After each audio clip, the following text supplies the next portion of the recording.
أعوذ بالله من الشيطان الرجيم بسم الله الرحمن الرحيم إذ قال الله يا عيسى ابن مريم اذكر نعمتي عليك وعلى والدتك إذ أيدتك بروح القدس تكلم الناس في المهد وكهلا وإذ علمتك الكتاب والحكمة والتوراة والإنجيل صدق اللہ العظیم۔ اذ قال اللہ یا عیسی ابن مریم، یہ واقعہ بھی اس دن ہوگا یعنی قیامت کے دن۔ اذ قال اللہ، جب اللہ تعالیٰ فرمائے گا،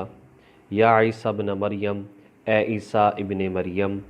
اذکر، یاد کرو، نعمتی، میری اس نعمت کو، علیکا، جو میں نے آپ پر کی، وعلی والدتک، اور آپ کی والدہ پر کی۔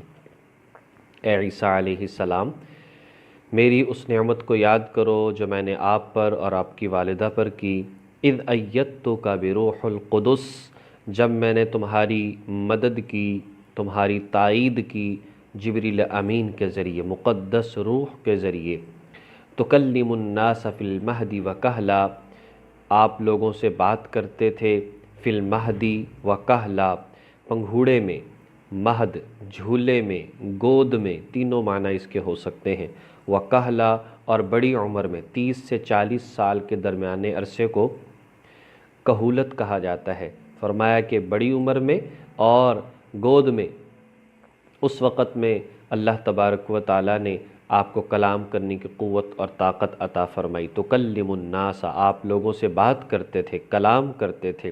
فی المہد وکہلا، گود اور بڑی عمر میں۔ وَإِذْ عَلَّمْتُكَ الْكِتَابَ وَالْحِكْمَةَ وَالتَّوْرَاةَ وَالْإِنْجِيلَ، اور اللہ تعالیٰ فرماتے ہیں کہ ہم نے تمہیں سکھا دی کتاب، والحکمہ، اور حکمت، دانائی، والتوراۃ، والانجیل، اور تورات کی تعلیم اور انجیل کی تعلیم۔ وَإِذْ تَخْلُقُ مِنَ الطِّينِ، اور اس وقت کو بھی یاد کرو جب آپ بناتے تھے، من الطین، مٹی سے، کہیئۃ الطیر، ایک پرندے کسی شکل، بِإِذْنِ، میرے حکم سے۔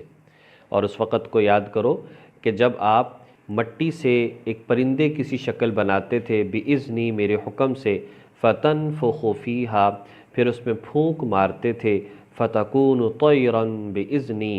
تو وہ ایک پرندہ بن جاتا تھا، بِإِذْنِ، میرے حکم سے۔ وَتُبْرِئُ الْأَكْمَحَ، اور آپ ٹھیک کر دیتے تھے، اکمہا، مادر ذات، اندھوں کو، والابرص، اور برس کوڑھ کے مرض والوں کو، بِإِذْنِ، میرے حکم سے۔ وَإِذْ تُخْرِجُ الْمَوْتَى بِإِذْنِ، اور فرمایا کہ آپ مردوں کو زندہ کرتے تھے، یہ بھی ترجمہ ہے، وَتُخْرِجُ الْمَوْتَى، آپ مردوں کو قبروں سے نکالتے تھے، بِإِذْنِ، میرے حکم سے۔ وَإِذْ كَفَفْتُ بَنِي إِسْرَائِيلَ عَنْكَ إِذْ جِئْتَهُم بِالْبَيِّنَاتِ، اور اس وقت کو بھی یاد کرو جب میں نے روکا بنی اسرائیل کو آپ تک پہنچنے سے، اذ جئتہم بالبینات، جب آپ ان کے پاس نشانیاں لے کر آئے، معجزات لے کر آئے۔ فقال الذین کفروا منہم، تو ان میں سے جو کافر تھے انہوں نے پھر بھی کہا، ان ھذا الا سحر مبین، کہ یہ کھلے جادو کے سوا اور کچھ نہیں۔ اس آیت کریمہ میں اللہ تبارک و تعالیٰ نے حضرت عیسیٰ علیہ السلام جو حشر کے میدان میں ہوں گے، اس وقت جو مکالمہ ہوگا اور حضرت عیسیٰ علیہ السلام سے اللہ پاک جو فرمائیں گے اس کو ذکر فرمایا ہے، جو کہ پچھلی آیت میں یہ بات گزری تھی کہ اللہ تعالیٰ اس دن تمام انبیاء کو جمع کرے گا اور ان سے سوال کرے گا کہ یہ بتاؤ کہ لوگوں نے آپ کو کیا جواب دیا تھا، تو جس میں لا علمی کا اظہار کریں گے۔ اس آیت کریمہ پر تفصیلاً بات ہو چکی۔ تو اسی طرح عیسیٰ علیہ السلام اللہ پاک احسان جو ان پر کیے ان کا اظہار بھی وہاں پر فرمائیں گے، اور اس کے ساتھ ساتھ ان سے بھی سوال کریں گے کہ کیا صورتحال رہی۔ تو سب سے پہلی بات یہ ارشاد فرمائی کہ اللہ تبارک و تعالیٰ حضرت عیسیٰ علیہ السلام سے فرمائیں گے کہ میری نعمت کو یاد کرو۔ اللہ پاک نے نعمتیں عطا فرمائی کہ انہیں نبی بنایا، بن باپ کے معجزانہ طور پر پیدا فرمایا۔ حضرت مریم علیہ السلام پر بھی اللہ پاک نے بہت بڑی نعمت کے بن باپ کے جو ہے، بن شوہر کے جو ہے وہ بیٹا عطا فرما دیا، اور ایسا نیک صالح بیٹا عطا فرمایا، اور پھر اس کو نبی بھی بنا دیا۔ نبی کی والدہ بن جانا ایک بہت بڑی نعمت ہے، اور پھر بیٹا بھی ایسا جو بچپن میں بات کرنے والا اور کلام کرنے والا اور اپنی ماں کی صفائی بیان کرنے والا۔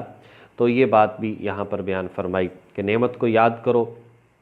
جو اللہ پاک نے آپ پر آپ کی والدہ پر کی۔ اور مزید نعمت یہ کہ چونکہ یہودی دشمن ہو چکے تھے عیسیٰ علیہ السلام کے، وہ آپ کو شہید کرنا چاہتے تھے، تو اللہ تبارک و تعالیٰ نے جبریل علیہ السلام کی ذمہ داری لگا دی تھی کہ آپ جو ہیں وہ ان کی حفاظت کے طور پر ساتھ ساتھ رہا کریں، چنانچہ وہ ساتھ رہا کرتے تھے۔ تو کلم الناس، پھر مزید یہ کہ اللہ پاک نے یہ نعمت بھی دی کہ آپ لوگوں سے بات کرتے تھے، چھوٹی عمر میں بھی بڑی عمر میں بھی۔ جب حضرت مریم علیہ السلام پر تہمت لگی تو اس وقت میں لوگوں نے طرح طرح کی باتیں کی، تو سورہ مریم میں آتا ہے کہ عیسیٰ علیہ السلام اب گود میں تھے، لوگوں نے کہا یہ بچہ کہاں سے لے آئی ہو، تمہارا کردار اچھا نہیں ہے۔ تو فوراً حضرت عیسیٰ علیہ السلام ابھی 1 دن کے تھے تو فوراً انہوں نے جواب دیا، انی عبد اللہ آتانی الکتاب وجعلنی نبیا، میں تو اللہ کا بندہ ہوں، مجھے اللہ نے کتاب عطا فرمائی ہے، مجھے اللہ پاک نے نبی بنایا ہے۔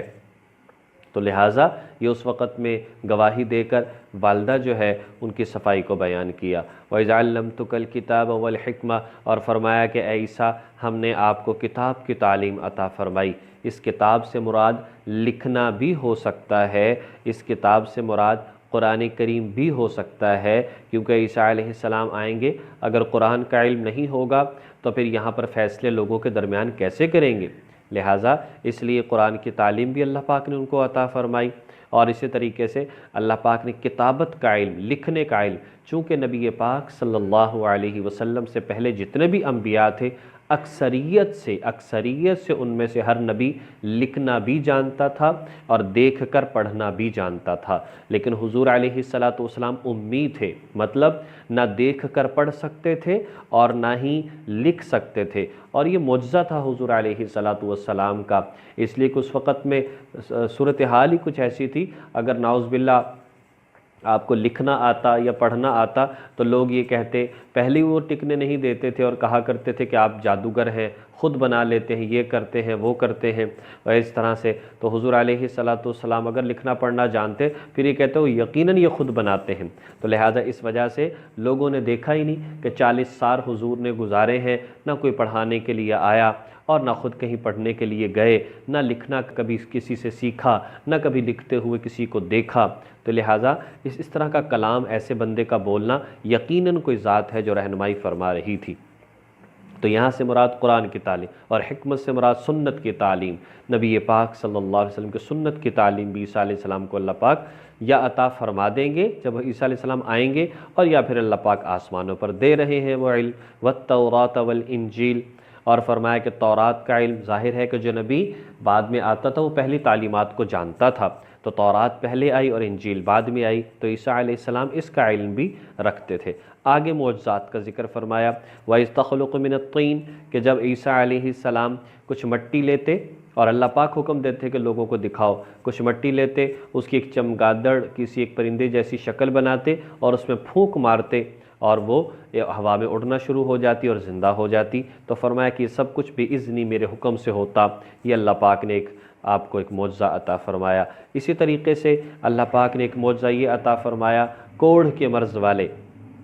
جو لوگ تھے۔ کوڑھ 2 طرح کا، ایک وہ کہ جس سے اعضائے جسم جو ہیں وہ جھڑ کر گرنا شروع ہو جاتے ہیں، اور دوسرا یہ کہ اسے سفید سفید نشان پڑ جاتے ہیں، آپ ہاتھ پھیرتے اللہ کا نام لیتے تو مریض صحت یاب ہو جاتا۔ اسی طرح کوئی بچہ نابینا پیدا ہوتا، آپ ہاتھ پھیرتے اللہ کا نام لیتے وہ بالکل دیکھنا شروع ہو جاتا۔ اسی طریقے سے وَإِسْتُخْرِجُ الْمَوْتَى بِإِذْنِ، اگر کوئی مر جاتا عیسیٰ علیہ السلام اللہ تعالیٰ سے دعا کرتے، اور قبر میں بھی اگر دفنا دیا جاتا تو آپ دعا کرتے قُم بِإِذْنِ اللَّهِ، کھڑے ہو جاؤ اللہ کے حکم سے، قبر پھٹتی اور وہ باہر نکل آتے۔ جیسا کہ مفسرین نے 4 لوگوں کے بارے میں لکھا ہے کہ آپ نے 4 مردوں کو زندہ کیا، ایک آزر تھے، وہ آپ کے دوست تھے، تو ان کا انتقال ہو گیا، عیسیٰ علیہ السلام نے اللہ سے درخواست کی اور انہوں نے پھر دم کیا اور پڑھا تو وہ اللہ کے حکم سے زندہ ہو گئے۔ اسی طرح ابن العجوز،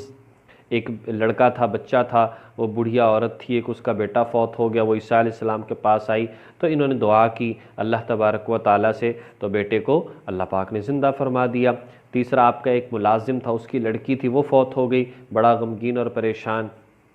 تو عیسیٰ علیہ السلام سے درخواست کی تو انہوں نے جو ہے اللہ پاک سے دعا کی تو وہ بھی زندہ ہو گئے۔ اسی طرح نوح علیہ السلام کے بیٹے سام، ان کی قبر پر عیسیٰ علیہ السلام حاضر ہوئے اور اللہ تعالیٰ سے دعا کی اور قم بِإِذْنِ اللہ فرمایا، قبر پھٹی اور یہ باہر نکل آئے۔ تو یہ اللہ پاک نے معجزات چند ایک دکھائے تاکہ لوگوں کے لیے ایمان لانا آسان ہو، لیکن بہرحال اس کے باوجود لوگ ایسے تھے جو پھر عیسیٰ علیہ السلام کے دشمن تھے، تو اللہ نے فرمایا کہ ہم نے مزید آپ کی بنی اسرائیل سے حفاظت فرمائی، اور لیکن جو لوگ ہیں وہ ان معجزات کو دیکھ کر بھی جادو کہتے رہے اور نافرمانیاں کرتے رہے۔ ساری آیت کا خلاصہ یہ نکلتا ہے اللہ پاک نے بے شمار نعمتوں سے انبیاء علیہم السلام کو نوازا، لیکن آزمائشیں بھی بہت تھیں۔ اللہ پاک نے ہمیں بھی بہت ساری نعمتوں سے نوازا ہے، جیسی نعمتیں ان کی زیادہ تھیں، اور اللہ پاک نے اجر اور اللہ تبارک و تعالیٰ نے ایک ذمہ داری بڑی عطا فرمائی تھی، اور اللہ پاک نے مرتبہ اور مقام بڑا عطا فرمایا، تو ایسے ہی ان پر ذمہ داریاں بھی تھیں۔ اسی طریقے سے اللہ پاک نے ہمیں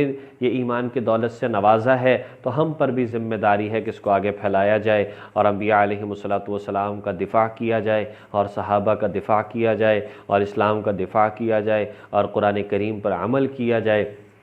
اللہ تبارک و تعالی ہمیں ان باتوں کو سمجھ کر اپنے ایمان کو درست کرنے کی اور صحیح طریقے سے ایمان لانے کی اللہ پاک توفیق عطا فرمائے۔ وآخر دعوانا ان الحمد للہ رب العالمین۔